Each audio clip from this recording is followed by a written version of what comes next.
Hello everyone, मैं हूँ हीना और आप देख रहे हैं लीगल परसेप्शन। आज की वीडियो में हम व्यापरण अपहरण के बीच में क्या डिफरेंस है ये जानेंगे। बहुत अच्छे से इनको डिटेल में डिस्कस करेंगे।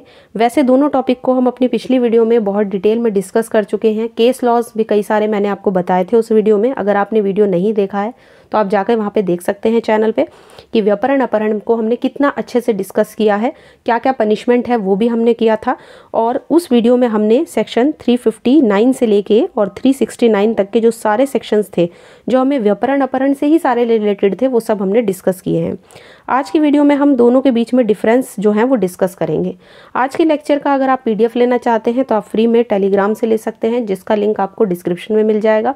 इसके अलावा अगर आप इस चैनल पे नए हैं या अभी तक आपने इस चैनल को सब्सक्राइब नहीं किया है तो जल्दी से चैनल को सब्सक्राइब कर लीजिए, क्योंकि आने वाली वीडियोज़ में जिस तरीके से IPC कवर कर रहे हैं हम एक एक वीडियो विद केस लॉज, उसी तरीके से दूसरे जो मेजर एक्ट हैं वो भी हम केस लॉ के साथ डिस्कस करेंगे। तो चलिए, आज का टॉपिक है दोनों के बीच में डिफरेंस। क्योंकि ये टॉपिक बहुत ज़्यादा मैंने एग्जाम में आते हुए देखा है तो मुझे लगा कि दोनों के बीच में डिफरेंस को भी डिस्कस करना बेहद ज़रूरी है। तो सबसे पहले जान लेते हैं व्यापरण। देखिए, व्यापरण के बारे में मैंने आपको बताया था कि व्यापरण जो होता है वो माइनर का होता है, यानी बच्चों का होता है। इसका शाब्दिक अर्थ है बाल चौर्य, यानी बालकों की चोरी। जबकि अपहरण जो होता है वो किसी भी उम्र के व्यक्ति का हो सकता है। तो दोनों के बीच में क्या डिफरेंस है वही हम जानेंगे। सबसे पहले व्यापरण के बारे में जानेंगे। व्यापरण का अपराध सबसे पहले आपको पता होना चाहिए कि कौन कौन से सेक्शंस में दिया गया है। तो एक डिफरेंस तो दोनों के बीच में सेक्शंस को लेकर ही बन जाता है कि व्यापरण का जो अपराध है वो सेक्शन 359, 360 और 361 में दिया गया है। यहाँ पर इसकी दो किस्म बताई गई हैं। 360 में दिया गया है भारत में से व्यापरण और 361 में दिया गया है लीगल गार्जियनशिप में से किसी का व्यापरण कर लेना, यानी विधिपूर्ण संरक्षकता में से किसी का व्यापरण कर लेना। तो यहाँ पे इसकी परिभाषा हो गई। जबकि अगर हम बात करें अपहरण की तो ये IPC के सेक्शन 362 में परिभाषित किया गया है ना, जिसमें हमने अच्छे से वहाँ पे डिस्कस किया था। नेक्स्ट जो डिफरेंस है वो है व्यापरण जो है वो 16 साल से कम उम्र के लड़के का और 18 साल से कम उम्र की लड़की का होता है, या फिर किसी पागल व्यक्ति का ही किया जा सकता है जो विकृत चित्त वगैरह होता है। जबकि अगर बात करें अपहरण की तो उसमें आयु का कोई मतलब नहीं है। आयु महत्वहीन होती है, कोई इंपॉर्टेंस नहीं रखती है यहाँ पे आयु। अपहरण तो किसी भी आयु के, किसी भी उम्र के, किसी भी व्यक्ति का हो सकता है। यहाँ पे एज की कोई लिमिटेशन नहीं दी गई है।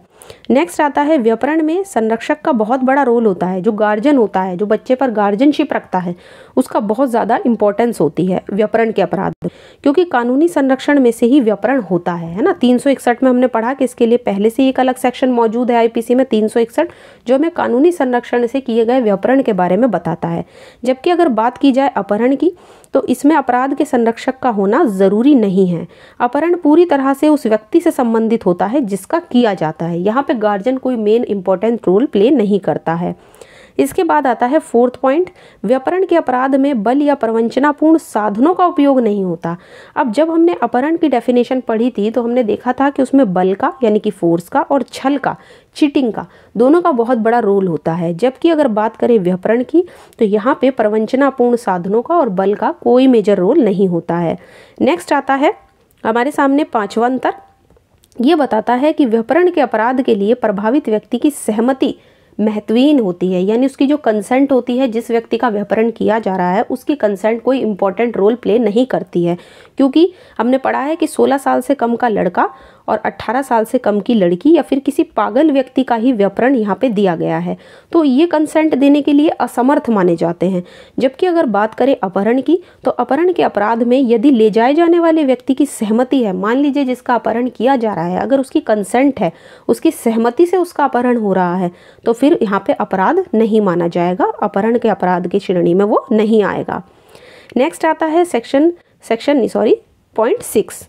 व्यापरण एक मौलिक अपराध होता है, यानी कि एक मूल अपराध है, एक ओरिजिनल ऑफेंस है। जबकि अपहरण तो अपने आप में कोई दंडनीय ही नहीं है, ये तो एक सहायक कार्य होता है।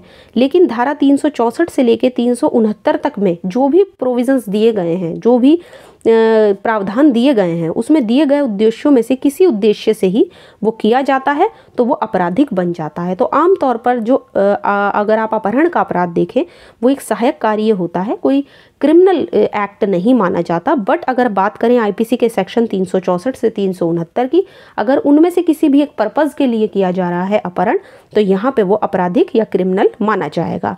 नेक्स्ट आता है 7वां पॉइंट, कहता है कि व्यापरण जो होता है वो एक अनवरत अपराध नहीं नहीं है, यानी कि कोई चालू रहने वाला अपराध नहीं है, क्योंकि उसी समय पूरा हो जाता है जिस समय किसी व्यक्ति को विधिपूर्ण संरक्षकता में से आप हटा ले जाते हो। जबकि अगर बात करें अपहरण की, तो ये एक अनवरत अपराध है, एक चालू रहने वाला अपराध है।